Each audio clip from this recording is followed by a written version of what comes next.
કાચબાની ગતિએ આગળ વધતું ચોમાસું હવે ફૂલ સ્પીડ પકડવાનું છે। જી હા, બુલેટ ગતિએ આગળ વધવાનું છે અને એટલો વરસાદ પડશે એ રીતે ચોમાસું આ વખતે આવી રહ્યું છે કે ધરવ કરાવશે। હવે ધરવ કરાવશે એને કેવી રીતે સમજીએ તો જ્યારે આપણે ભૂખ્યા હોઈએ છીએ ને પછી જમવાનું મળે છે તો એકદમ આપણે ઠાંસીને ભરી લઈએ છીએ ને પછી ધરાઈ જઈએ છીએ, ઓડકાર આવી જાય છે અને કંઈક ઓડકાર ખેડૂતોને કરાવે એવું આ વખતે ચોમાસું રહેવાનું છે અને એવું એક મોડલ નહીં અનેક મોડલ કહી ચૂક્યા છે, આગાહીકારો કહી ચૂક્યા છે, હવામાન વિભાગ પણ કહી ચૂક્યું છે। હવે ખેડૂતોનો સવાલ હશે કે ગુજરાતમાં ચોમાસાની એન્ટ્રી ક્યારે થશે? અરે ભાઈ રાહ જુઓ, અમે આપને જણાવી જ રહ્યા છીએ કે ક્યારે એન્ટ્રી થવાની છે। બસ હવે તમે આંગળીના વેઢે ગણી શકો એટલો જ હવે સમય બાકી રહ્યો છે।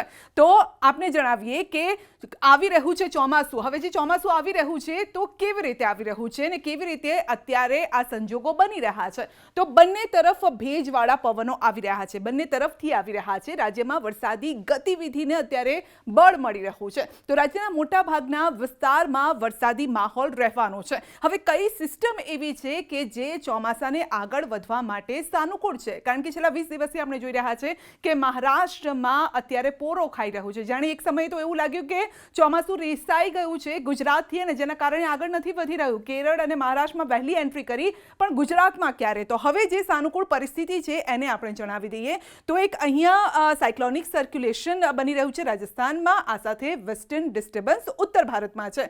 બીજી તરફ મહારાષ્ટ્રમાં પણ સાયક્લોનિક સર્ક્યુલેશન છે અને બંગાળની ખાડી તરફથી પણ ભેજવાળા પવનો આવી રહ્યા છે। તો આ અને બીજી તરફ અરબ સાગરમાં જ્યારે કોઈ હલચલ જોવા મળતી હોય છે તો તેની અસર પણ ગુજરાત પર થતી હોય છે। એટલે એટલી બધી સાનુકૂળ આ પરિસ્થિતિ છે કે ગુજરાતમાં ઝડપથી હવે ચોમાસાની એન્ટ્રી થશે। એટલે કે મહારાષ્ટ્રમાં મરાઠવાડા તરફથી પણ અહીંયા અને આ બંને જે આપ જોઈ રહ્યા છો કે સી જોઈ રહ્યા છો ત્યાં એનો મતલબ એ છે કે અહીંયા સાયક્લોનિક સર્ક્યુલેશન છે અને જેના કારણે વચ્ચેથી એક ટ્રફ લાઇન પસાર થઈ રહી છે। એટલે આખો અહીંયા અર્ધચંદ્રાકાર જેવો આ બની રહ્યો છે, જે ભેજવાળા પવનો ટ્રફ લાઇન બની રહી છે અને જેના કારણે જ ગુજરાતમાં ઝડપથી ચોમાસાની એન્ટ્રી થવાની છે। અને એવું કહી શકાય કે જે ટ્રફ લાઇન બની રહી છે એટલે ગુજરાતના મધ્યમાંથી આ ચોમાસું પસાર થઈ શકે છે।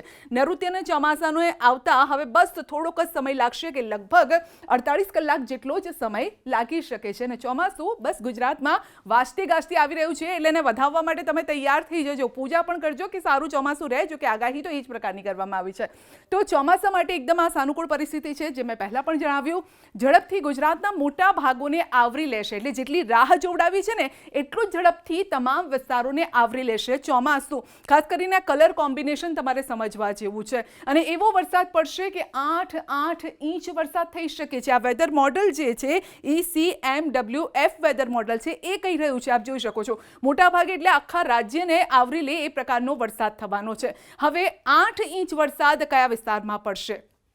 તો ઘેરો કલર જ્યાં આપને જોવા મળી રહ્યો છે, બેંગની કલર ઘેરો જોવા મળી રહ્યો છે ત્યાં 8 ઇંચ વરસાદની આગાહી છે। તો રંગ ક્યાં છે? ખાસ કરીને દક્ષિણ ગુજરાતમાં છે અને આમ પણ જ્યારે એન્ટ્રી દક્ષિણ ગુજરાતથી જ્યારે વરસાદની ચોમાસાની એન્ટ્રી થતી હોય છે તો ત્યાં સુપર વરસાદ થતો હોય છે, હરિયાળી ખીલી જતી હોય છે અને મોન્સૂનમાં લોકોને ફરવાની મજા આવે એવો વરસાદ અહીંયા રહેવાનો છે। ખાસ કરીને ડાંગ, વલસાડ, નવસારી, તાપી, સુરત, ભરૂચ, નર્મદા, છોટાઉદેપુર, વડોદરા એટલે મધ્ય ગુજરાતને પણ આવરી લેશે અને અહીંયા પણ સારો એવો વરસાદ થવાનો છે। આ સાથે 1-2 ઇંચ કે 6 ઇંચ જેવો વરસાદ ક્યાં પડી શકે છે? તો કચ્છ અને દ્વારકા, પોરબંદરમાં થોડોક ઓછો વરસાદ અત્યારે જોવા મળશે, પરંતુ આગળના સમયમાં આ વિસ્તારો પણ પાણી થઈ જશે એ પ્રકારની આગાહી પહેલેથી જ હવામાન નિષ્ણાતો પણ કરી ચૂક્યા છે। એટલે સારો વરસાદ રહેવાનો છે, ચિંતા કરવાની કોઈ જરૂર નથી।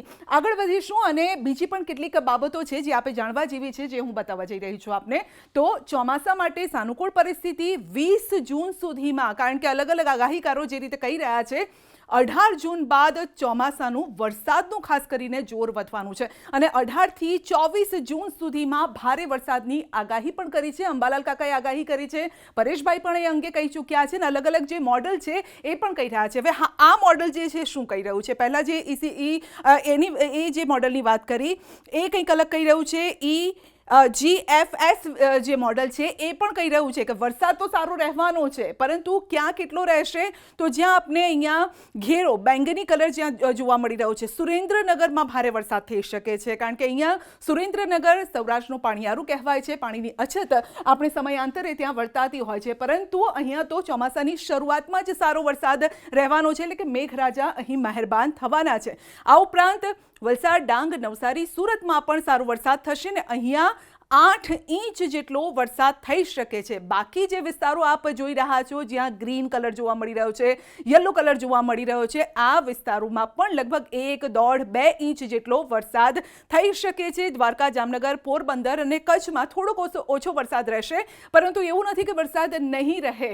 આપને ભીંજવી દેશે એવો વરસાદ જરૂર રહી શકે છે. એટલે આ વખતનું જે આ મોડેલ છે આ પ્રકારની વાત કરી રહ્યું છે. હવે અલગ અલગ દિવસોમાં કેટલો વરસાદ ક્યાં ક્યાં થઈ શકે છે, તો આપણે તેની વાત કરીએ. આ જે વાત કરી રહ્યા છે આપણે 15 તારીખની, કારણ કે 14 તારીખથી વરસાદની શરૂઆત થઈ ચૂકી છે. જો કે એટલે સક્રિય થયું છે ચોમાસું, અને આવનારા 2 દિવસ એટલે કે 48 કલાકમાં ચોમાસાની એન્ટ્રી થઈ જવાની છે. તો આ 15 તારીખની આપણે વાત કરીએ, રવિવારે ક્યાં વરસાદ થઈ શકે છે. અલગ અલગ વિસ્તારો છે. રાજકોટમાં, જૂનાગઢમાં, ગીર સોમનાથમાં સારો વરસાદ થશે. વીજળીના કડાકા ભડાકા સાથે વરસાદ થશે. અરવલ્લી, મહીસાગર, દાહોદ, ભરૂચ, સુરત, તાપી, ડાંગ, નર્મદામાં પણ ગાજવીજ સાથે વરસાદની એન્ટ્રી થવાની છે. આ ઉપરાંત નવસારી, વલસાડ અને દમણ, દાદરાનગર હવેલીમાં પણ સારા વરસાદની આગાહી છે. અમરેલી અને ભાવનગરમાં પણ હવામાન વિભાગનું કહેવું છે કે આ વિસ્તારોમાં સારો વરસાદ થશે. એટલે વરસાદને વધાવો અને મજા કરજો એવી પણ કંઈક વાત છે, કારણ કે વાવણીને લઈને પણ લોકોને ચિંતા છે. તો વાવણી લાયક વરસાદ થવાનો છે, એટલે ખેડૂતોએ ચિંતા કરવાની જરૂર નથી. હવે 16 તારીખની વાત કરીએ. છૂટાછવાયા સ્થળે અતિ ભારે વરસાદ થઈ શકે છે. તો ક્યાં થઈ શકે છે? ખાસ કરીને ઓરેન્જ કલર અને યલો કલર આપ જ્યાં જોઈ રહ્યા છો, તો ત્યાં અતિ ભારે, જ્યાં ઓરેન્જ કલર જોવા મળી રહ્યો છે ત્યાં અતિ ભારે વરસાદ થઈ શકે છે 16 તારીખે, એટલે કે સોમવારે. રાજકોટ, અમરેલી, ભાવનગર, સુરત, નવસારી, વલસાડ, દાદરાનગર હવેલીમાં અહીંયા અતિ ભારે વરસાદની આગાહી છે. જ્યારે કે જ્યાં યલો કલર જોવા મળી રહ્યો છે ત્યાં ભારે વરસાદની આગાહી છે. જૂનાગઢ, સોમનાથ, બોટાદ, આણંદ, વડોદરા, છોટાઉદેપુર, ભરૂચ, નર્મદા, તાપી અને ડાંગમાં ભારે વરસાદની આગાહી છે. એટલે શરૂઆત જ અહીંયા ભારે વરસાદથી થવાની છે. અને 17 તારીખની વાત કરીએ તો 17 તારીખે પણ ભારે વરસાદની આગાહી છે. અને એ કયો પટ્ટો છે? તો દક્ષિણ ગુજરાતથી લઈ અને દક્ષિણ સૌરાષ્ટ્ર સુધીનો આ વિસ્તાર છે. 18 તારીખમાં પણ એવું છે કે કચ્છમાં પણ ભારે વરસાદ થઈ શકે છે. આ સાથે પશ્ચિમ સૌરાષ્ટ્રમાં પણ સારો વરસાદ થઈ શકે છે અને દક્ષિણ ગુજરાતમાં પણ સારો વરસાદ એટલે કે ભારે વરસાદની આગાહી કરવામાં આવી છે.